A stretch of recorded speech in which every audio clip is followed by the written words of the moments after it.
I'm Tim Ellis. Thank you for joining us for Laneway Live. Tonight we're heading to Newcastle to chat with a young magician about his passion for classical magic. Please welcome Joel Howlett.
Well, Joel, where are you located at the moment? You look like you're in a fancy theatre.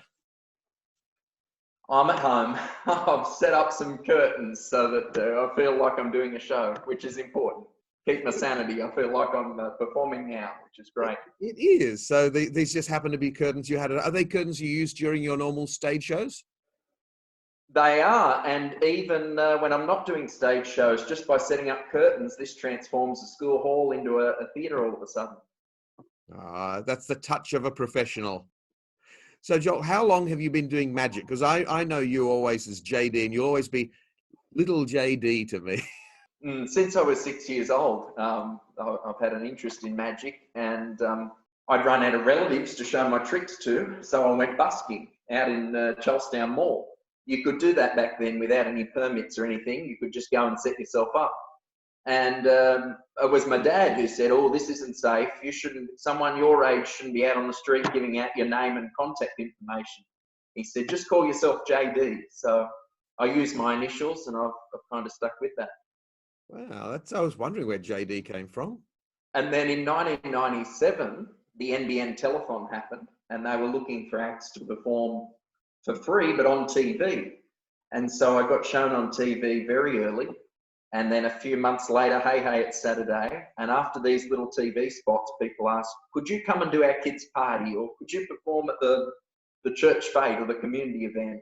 It was word of mouth all the way through school. Every weekend I'd pack up my box of tricks and be off somewhere. And you've sort of got the Newcastle scene pretty much sewn up. There's several magicians that perform in Newcastle, but we're good friends. We pass work each other's way when we can, so it's nice that way. Well, I remember when I was going through on a cruise ship last year, I think it was, I popped in and we spent some time, had a bit of a chat. And it does seem like a very quiet town. It is, but the CBD is coming alive all of a sudden. They've put a new light rail in, and new buildings going up, and new universities come into the centre of town. So hopefully that'll bring life back into the city. With the cruise ships occasionally stopping there, was that boosting the economy and helping the city? That was helpful, I'm sure. I hope that can keep happening. The poor cruise ships at the moment, people will be wary of travelling even after all the restrictions are lifted. So you're basically sitting at home and doing nothing, or are you waiting for something to happen? I'm waiting for something to happen. My fiancée Renee is pregnant, so any day now be my best magic trick yet. When I put that on, Renee made me wait till she was 20 weeks till I could announce at 21. She just wanted to check that everything was on track before I told all our friends and family.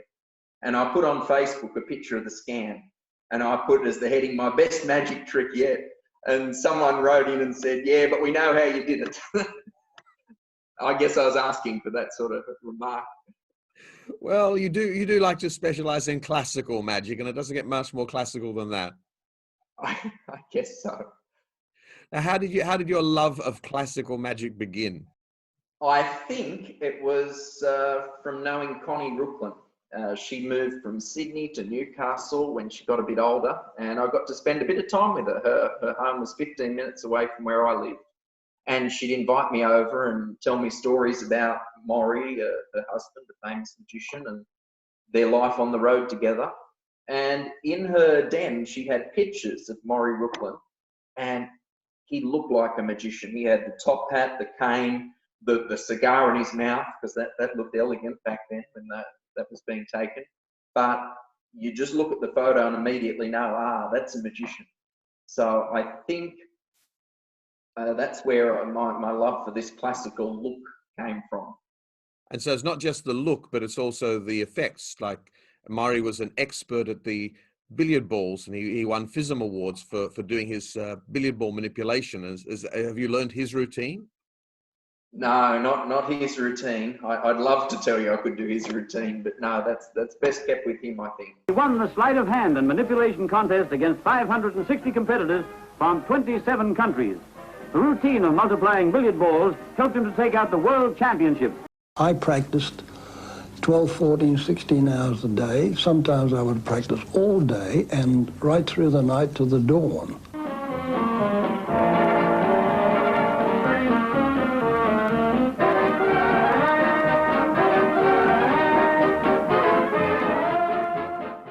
Though bits of the routine I've used and adapted. He has a detailed book called Spherical Sorcery where he, move by move, it's shown. I have a copy of the book and love it. Yeah, I've got a copy in my library too. And just like the billiard ball routine itself is very, very difficult, but it's the stories of his adventures that are so fascinating. Absolutely, yeah. So did you get to hear some of the stories firsthand from Connie? From Connie, absolutely. She loved having me as an audience, and she'd get the old photo albums out, and she'd be off telling me stories about Maury. And she particularly liked that I'd learnt the billiard balls. She'd get quite sentimental that I was up there doing that style of performing. And the audience love it too. The reason these things are classic tricks like the linking rings, the billiard balls, the card fanning is because that's what an audience expects a magician to do. And they love it. Even the dove act, these things of, although they're classics, they're sort of separating me from other magicians because I'm still learning them and perfecting these classic things that others maybe have left behind as old hat. So you're keeping a tradition alive. And where do you mainly perform? All over, for anyone who want to watch me, for all ages, preschoolers right up to seniors in aged care places. We're very lucky because in Newcastle, in the Hunter Valley, we've got beautiful wineries. So people come to the Hunter Valley to do conferencing, team building and professional development days and that sort of thing. And I hope that comes back after the virus because they were great audiences.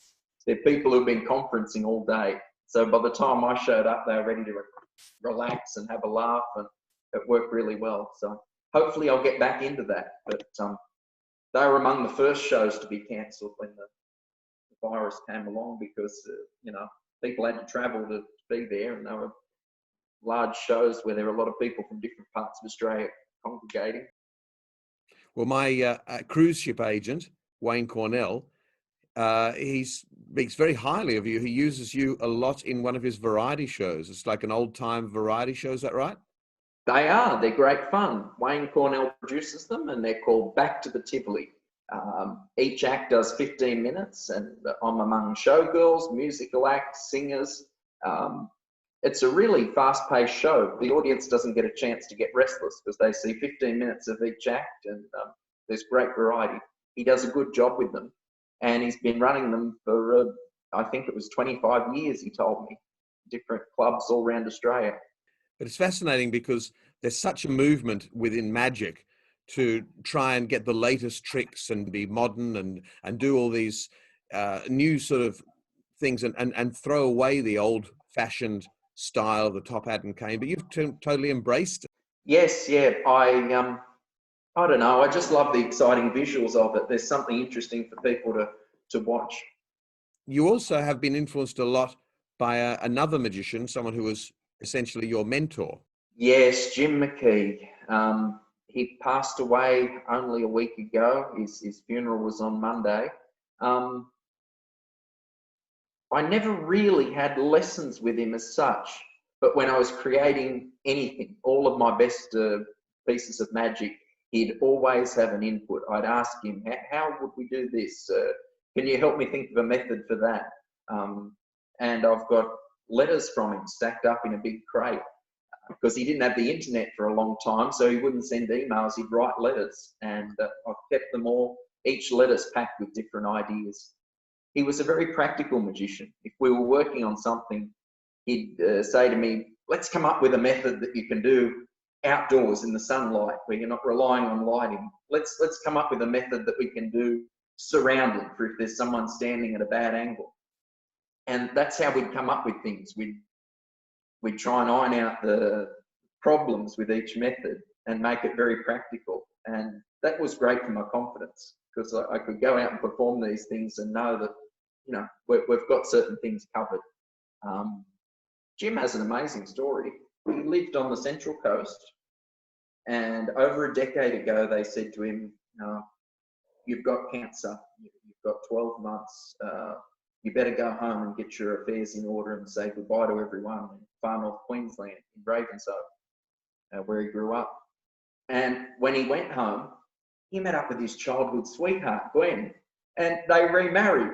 He married for the first time, and Gwen was a widow. So they married, and in his 60s, married for the first time. He moved to Ravenshoe. He changed his diet, he changed his lifestyle, and for at least another 10 years, he was around helping me with magic. He produced 3 different websites, which I'll send the links to you. Hopefully we can share this with the people watching. He created a version of the Indian rope trick, which I performed, and we didn't have a small Indian boy to climb the rope though. So we used a tree root. It's an animal that's the size of a possum, but it looks like a kangaroo. People will tell you they don't exist because they're very rare, but a tree root climbed the rope. The lady who's Dr. Karen Coombs, who's the world's leading expert in these tree roots, loved the fact that we did it because it drew attention to this animal's plight. They're not endangered, but they're threatened. Their habitat's going. There's domestic dogs that are pulling them apart if they come into their yards. But the animal climbs naturally. They climb to the highest point. So you can put them at the bottom of a rope and they'll climb up just as they would climbing a tree. So there was no stress or training for this animal. It just climbed, and it looked great for us because we're in the middle of an open space with the rope rising and the tree root climbing. And this is all Jim McKeague's idea that came about because he was studying Karachi, the magician who did the Australian fairground circuit. So yeah, Jim embraced the technology very late in his life. And here's something I did for him. He'd given me a folder of notes that he'd done on a typewriter, and he'd hand-drawn the little pictures, diagrams in lead pencil. And he said to me, I've been working on this book, and if there's anything you can use, go ahead. I'd like to see the ideas being used. I thanked him, read through it, and felt that this was a man's life's work. I didn't want it just sitting in my drawer. So we took the old notes from the typewriter and the hand-drawn pictures and retyped it. I got in touch with his brother secretly, who did a foreword for the book. My wonderful mum copied in all his hand-drawn pictures into the computer and resized them. And we went to a place that did old Bibles. And they produced copies of this book for us. And I sent it to Jim for his birthday without him knowing. And he opened a package and there was his book produced. And it's being sold on library.com. And Paul Daniels was a customer before he passed away. Jim got a note from Paul Daniels saying how much he enjoyed the book. So yeah, an amazing man, and he'll be very much missed. He was part of our family. Well, that's a great story. We'll definitely put the link down there so people can get a copy of the book. All right. So you must have had some amazing experiences with Jim, and also just the classical magic. Is there one particular story of people encountering your style of magic for the first time that stands out? When seniors get very sentimental about it, or when children are seeing these classical magic tricks for the first time, that's special that I was able to share something like that with them. Now, you've also got a great interest in circus. I do. I love it. If I wasn't doing the magic show, I'd run away and join the circus.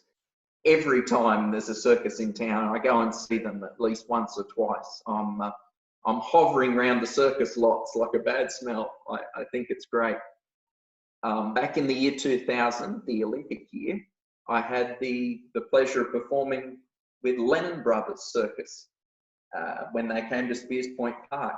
And it's still a wonderful show now, but at that time they had 3 elephants, they had the big cats, they had the ringmaster, the tent, the whole bit. It seemed to be there, and it was a wonderful experience. And even now, I from time to time teach circus at the Central Coast. There's a roundabout circus school, and there's a group, just like magicians have magic clubs, there's a group called the Circus Fans of Australia, and I'm a proud member of that, and have attended and performed at some of their conventions. Now, a lot of people are sort of happy that animals have been phased out of circuses, and a lot of people are starting to try and encourage magicians to stop using animals. But I know, of course, you have your doves, you have a great love of animals, and of course the tree roo that we talked about earlier. What are your views on the use of animals in show business? Well, I think if behind the scenes the animals are looked after properly, I love it. The traditional circuses that still use animals, I think it's great. The shows, the circuses without them, it becomes kind of like an acrobatic show. There's a lot of variety in the program that's missing when you take out those animal acts.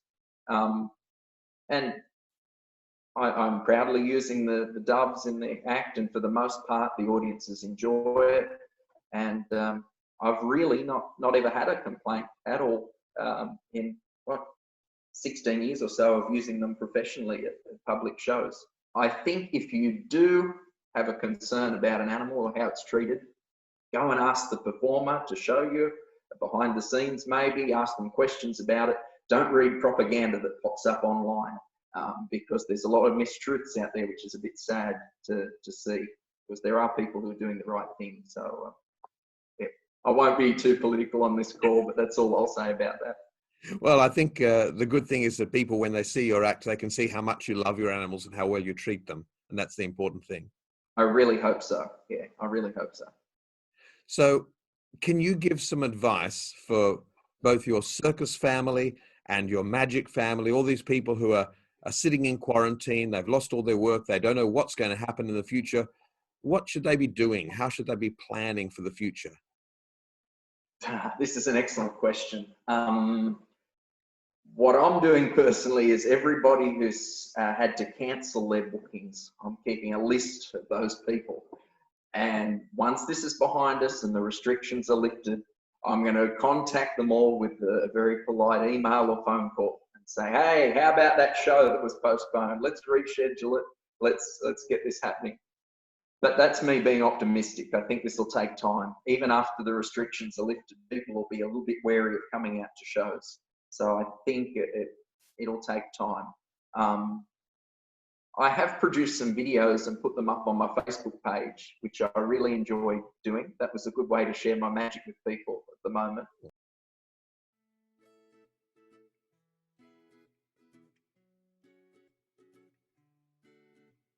Hi everyone, it's Joel here from JD's World of Magic. This is the best way to share my magic with you at the moment, online. When you watch magic though, you do have to watch carefully. Things aren't always black and white. I'll show you what I mean with this slip of paper. Watch very carefully. We'll give this the secret origami fold. Are you watching? Right there at my fingertips. It's already happened. Look, look, look. See, when you watch magic, things are not always black and white. Now, usually, There's an important rule of magic. The magicians keep their secrets. But I'd like to share with you a trick that you can try in your very own home. You don't need any special props. You just need a piece of paper like I just used, or money, if you've got some money, and some paper clips. Here's the trick. The paper clips go separately onto the banknote. And then a magic word or two, abracadabra.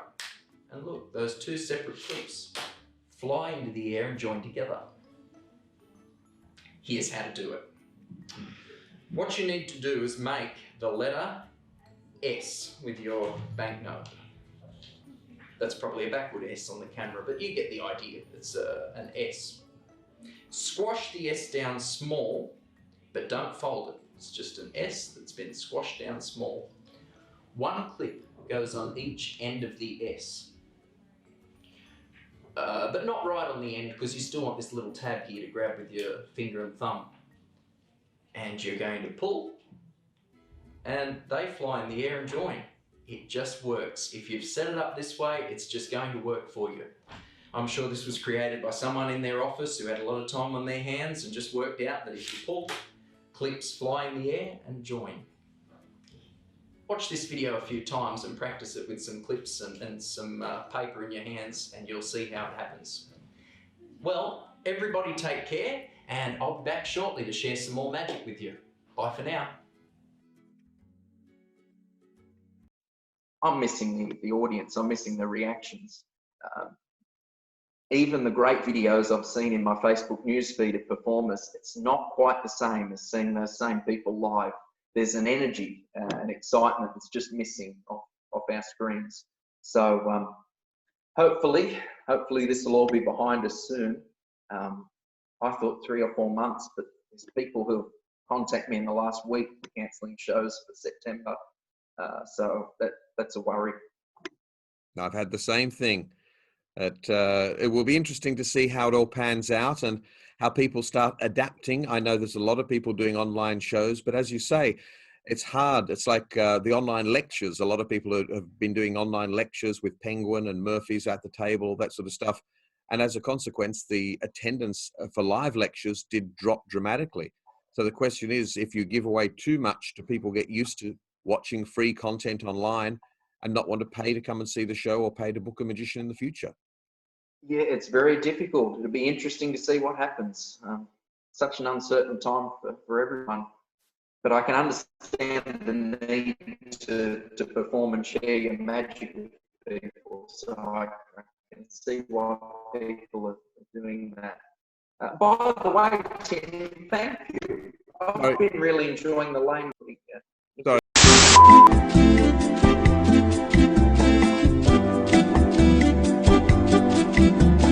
It was a bad time to cut out because I was just thanking you for the Laneway Live.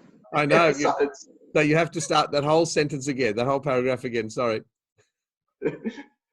I was thanking you for the Laneway Live episodes. They've been enjoyable to watch, and we appreciate you doing them. And it's a great effort and a great way to keep the community of magicians together at this time. We're all in the same boat, and it's all so uncertain. So I appreciate it. Thank you. Oh, that's good. I'm just glad to be able to chat with all my friends because I normally don't get much time. As you know, we're all so busy. We're running about all over the world doing shows, and we don't have the time to connect with people. So if nothing else, that's one big positive that's come out of this time. Absolutely.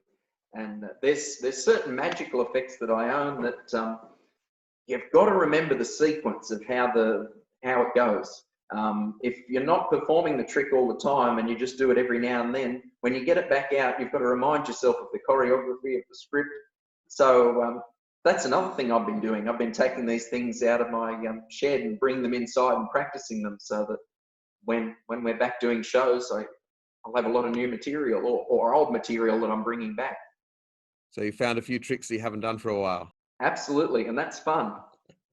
And hopefully now I'll be able to do them better because I'll have learnt more things in between, using them last and be able to apply it. So that's exciting. We're staying positive and optimistic. It is. It's a good thing because often you're so busy you don't even have time to rehearse. Well, I'm looking forward to seeing the new JD's World of Magic, the updated, fully extra rehearsed show. Oh, of the course- pressure's on. I'm getting nervous. The pressure's on. And of course, congratulations for the expected arrival any day now. We'll have to tune into your Facebook feed and see what happens. So thank you very much for joining us. We'll see you next time. Bye-bye. Thank you. Bye, Tim. Thanks.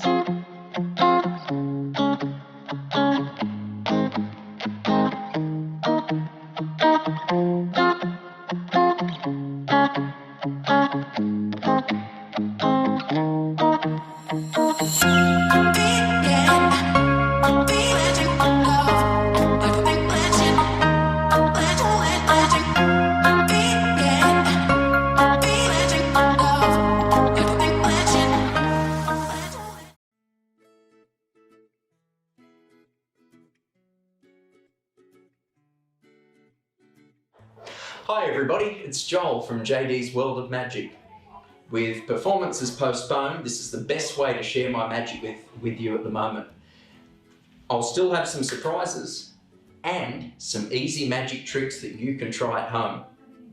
You don't need any special props, you just need some rubber bands, some practice, and you need to be able to keep the secret. I know I'm explaining the tricks now, but that's so that you can learn at home. When you do the tricks for your friends, don't give away the secret. This is the amazing jumping rubber band. This trick is so easy. Any 2-year-old could do it with 10 years practice. Here's how it happens. When you show the trick to the audience, show them the side of your hand with the knuckles.